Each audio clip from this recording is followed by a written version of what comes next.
شوہر کو مجازی خدا کہنا کیسا؟ غلط ہے. خدا تو ایک ہی ہے، الہ تو ایک ہی ہے. مجازی کا بھی لفظ بھی نہیں استعمال کرنا. مجاز تو وہ ہوتا ہے جس کا کوئی مطلب حقیقت کا کوئی مجاز تو ہے ہی نہیں ہے نا جی. اللہ ایک حقیقت ہے، خدا تو ایک ہی ہے، اس کا مجاز کیسے ہو سکتا ہے؟ وہ تو پیغمبروں کے لیے لفظ نہیں استعمال کرنے دیتا. وہ بھی کہتا ہے کہ سورۃ النساء میں کہ اللہ تعالیٰ فرماتا ہے کہ عیسیٰ ابن مریم کبھی اس بات پہ آر محسوس نہیں کریں گے کہ انہیں اللہ کا بندہ کہا جائے، اور اگر عیسیٰ ابن مریم یا کوئی فرشتہ اس بات پہ شرم محسوس کرے کہ اسے لوگ اللہ کا بندہ کہیں تو اللہ تعالیٰ فرماتا ہے پھر ان لوگوں کو ہم قیامت دن حاضر کر لیں گے، چھوڑیں گے نہیں. تو اس کا مطلب ہے کہ اللہ تعالیٰ فرماتا ہے کہ یہ تو آپ نے شرمندگی محسوس ہی نہیں کرنی، آپ اللہ کے بندے ہیں. چاہے جائے کہ کوئی یہ خدائی کا دعویٰ کر دے. پھر سورہ آل عمران میں، سورۃ البقرہ میں بھی ہے، اللہ تعالیٰ کبھی ایسا نہیں ہوا کہ ہم کسی نبی بنا کے بھیجیں اور وہ لوگوں سے یہ کہنا شروع کر دے کہ لوگوں میری عبادت کرنی شروع کر دو. وہ یہ کہے گا کہ اللہ کی بات کرو، اور کہے گا کونوا ربانیین، اللہ والے بن جاؤ. نبی علیہ السلام نے کبھی نہیں کہا کہ محمدی بن جاؤ، آپ نے ہمیشہ کہا ہے ربانی بن جاؤ، مسلم بن جاؤ. ہم جب محبتی لفظ استعمال کرتے ہیں نا تو ان کے بزرگ بابوں کی جو بدعات ہے نا ان کو ڈائلیوٹ کرنے کے لیے کہتے ہیں کہ یار تم محمدی بنو. لیکن میں ہمیشہ ساتھ کلیئر کرتا ہوں کہ یہ ہم اس کے جواب میں کہہ رہے ہیں، ورنہ ہم مسلم ہیں، ہم اپنے آپ کو محمدی بھی نہیں کہتے، مسلم ہی کہیں گے. کیونکہ نبی علیہ السلام نے اپنے نام کے ساتھ یہ محمدی یا محمدن، یہ تو انگریزوں نے ہمیں نام دیا تھا. محمدن یہ لفظ استعمال ہوتا تھا. نبی علیہ السلام نے کبھی نہیں کہا کہ میرے امتی محمدی ہیں. مسلم کہا. قرآن میں ہے نا کہ هو سماکم المسلمین، ابراہیم علیہ السلام نے تمہارا نام مسلم رکھا ہے. من قبل وفی ھذا، اس قرآن کے نزول سے پہلے اور اس قرآن میں بھی اللہ نے تمہارا نام مسلم رکھا ہے. تو اگر ہم محمدی بھی نہیں کہلاتے ہیں، حنفی، شافعی، مالکی، جعفری، تو پھر آپ چھوڑ دیں کہ کہاں تک بات پہنچ جائے گی. ہم مسلمان ہیں، مسلم کہلائیں گے.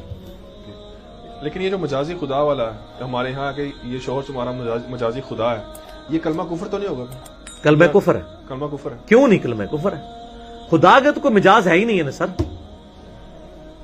اچھا چلیں چھوڑ دیں، ابھی آپ کو سمجھ آئے گا. میں آپ کو سب کانٹیننٹ کے کلچر میں جواب دیتا ہوں. اگر کوئی شخص کہ یہ تمہارا شوہر تمہارا مجازی نبی ہے، ہاں نبی واسطے تہاڈی رگ بڑک دی، اللہ سے نہیں بڑک دی. اس تو انداز لگا لو کہ سب کانٹیننٹ نے تانوں کیسی بددین بنایا ہے. تو یہ جو مجازی خدا کہتا ہے نا، اس کو خدا تو بڑی چیز ہے نا. تسی جڑے بن کے نا اپنی زنانی کو میں تیرا مجازی نبی ہوں تو لگ پتا جائے گا تنوں. پھر ٹھیک ہے نا، پہلے تو زنانی جڑا نا تیرا سر لائے گی.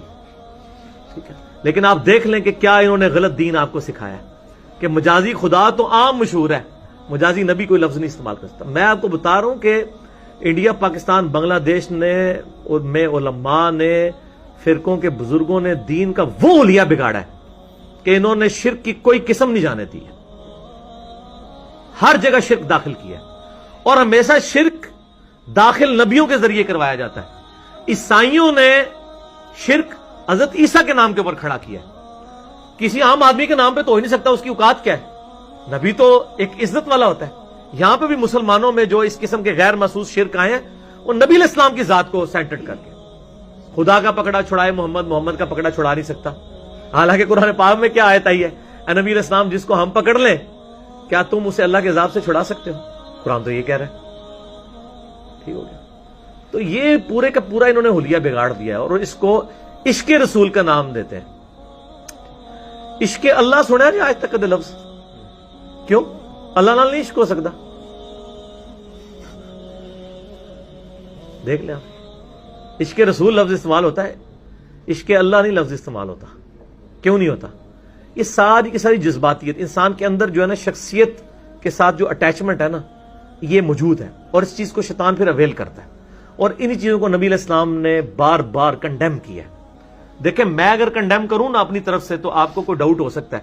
اگر نبی علیہ السلام خود کنڈیم کر دیں، بخاری میں حدیث ہے، دیکھنا میری شان کو اس طرح بلند نہ کرنا جس طرح عیسائیوں نے حضرت عیسیٰ کو بلند کیا اور انہیں ڈیوینٹی میں کلیم کر دیا. مجھے تم نے اللہ کا بندہ اور اس کا رسول کہنا ہے، مجھے بڑھانا نہیں ہے. تو نبی علیہ السلام اس سے زیادہ کس شگاف الفاظ میں آپ کو سمجھائیں تو آپ کو بات سمجھ آئے گی. دیکھ لیں، نہیں سمجھ آ رہی لوگوں کو. کیا عورت اپنے شوہر کا نام لے کر اس کو پکار سکتی ہے؟ پکارے، کیا مسئلہ ہے؟ کوئی بے ادبی نہیں ہے. مرد اپنی بیوی کا نام لے سکتا ہے، بیوی اپنے شوہر کا نام لے سکتی ہے، اس میں کوئی گستاخی والا مسئلہ نہیں ہے. کیا لڑکا اپنے سے بڑی عمر کی لڑکی سے شادی کر سکتا ہے؟ شریعت نے ان کی عمروں میں کوئی فرق رکھا ہے؟ کوئی فرق نہیں رکھا. چاہے 100 سال کا مرد 20 سال کی لڑکی سے شادی کرے, چاہے 100 سال کی عورت 20 سال کے لڑکے کے ساتھ شادی کرے. میاں بیوی راضی کیا کرے گا قاضی؟ چلو کوئی تو ایک محاورہ ٹھیک ہے کہنا تھوڑا, ٹھیک ہے, شکر ہے یہ میاں بیوی راضی ہے. کڑی منڈا راضی والا غلط ہو جائے گا اگر کڑی نصیحت ہے. لڑکا لڑکی راضی والا غلط ہے, میاں بیوی راضی تو ٹھیک ہے. لیکن پھر اس کا مطلب ہے معاشرے کی اصلاح کرنی پڑے گی اس حوالے سے, کیونکہ معاشرے میں تو اس کو صحیح نہیں سمجھا جاتا کہ ایجوں میں بہت زیادہ فرق ہوگا. سر آپ اس اصلاح کی فکر میں کیوں پڑے میں؟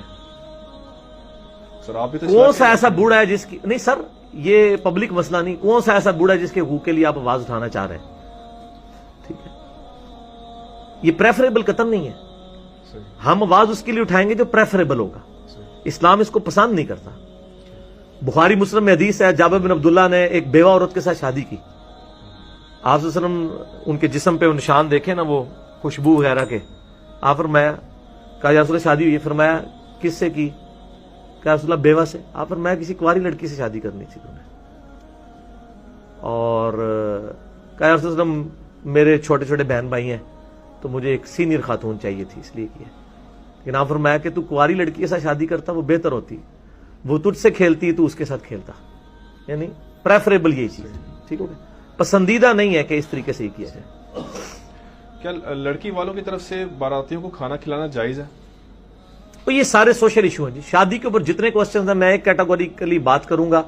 شادی کی رسومات میں جو چیز حرام کر دی گئی ہے نا وہی حرام ہوں گی. باقی ان کو کلچر کے اوپر رہنے دیں آپ, ان کے اوپر آپ نہ کوئی قدغن لگائیں. آپ کے پاس کوئی دلیل نہیں ہے.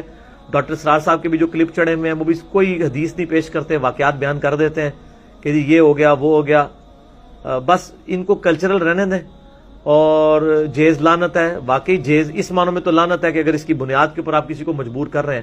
لیکن اگر ایک باپ اپنی مرضی سے اپنی بیٹی کو کچھ دینا چاہتا ہے اس کو تو آپ لعنتی نہ کہیں. گفٹ تو وہ دے سکتا ہے نا, کیوں محروم کروانا چاہتے ہیں اس کو؟ اگر وہ بچے کو نئی گاڑی نکلوا کے دے سکتا ہے تو بچی کو بیاتے ہوئے کیوں نہیں نیا فرنیچر لے کے دے سکتا؟ وہ آج تک تو نہیں ہوا کہ باپ کا بیٹے کو گاڑی لے کے دینا لعنت ہے. وہی باپ اپنی بیٹی کو کچھ دے دے تو کہتے ہیں لعنت ہے. تھوڑی عقل آپ بھی استعمال کرو نا. حالانکہ قرآن و حدیث میں بخاری مسلم میں آیا کہ زندگی میں تحفہ دینا تو برابر دینا ہے, تو برابر دینا چاہیے. تو اس کو اس طرح نہیں بنا چاہیے, کلچرل رہنے دیں چیزوں کو, سوائے اس کے کہ جو چیز ظلم کی کیٹیگری میں فال کر جائے.